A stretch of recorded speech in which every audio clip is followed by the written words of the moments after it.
تحول الحلم إلى حقيقة. المهاجم كولومبي لويس دياز أصبح رسميا لاعبا لبايرن ميونخ الصيف الحالي بعد موافقة ليفربول على عرض قيمته 75 مليون شملت المتغيرات: الصراع والتمرد. باير قد رفع عرضه من 52 إلى 67.5 مليون، ثم حدده أخيرا عند 75 مليون يورو لضمان إتمام الصفقة. اللاعب نفسه لم يكتب رغبته في الرحيل، متجنبا تمديد عقده حتى 2027 واضعا باير كوجهته الأولى.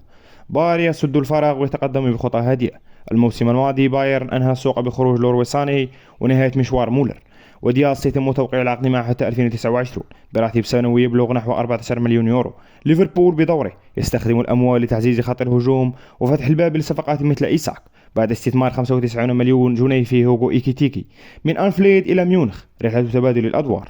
دياز الذي كان أحد أبرز نجوم أنفليد في حملة التتويج للموسم 24-25 ينتقل الآن إلى قلب بطل ألمانيا. الرحلة لم تبدأ من مجرد عرض مالي، بل عبر قرار اللاعب المستعد للتضحيات ونادي طموح لا يترك فرصة تمر.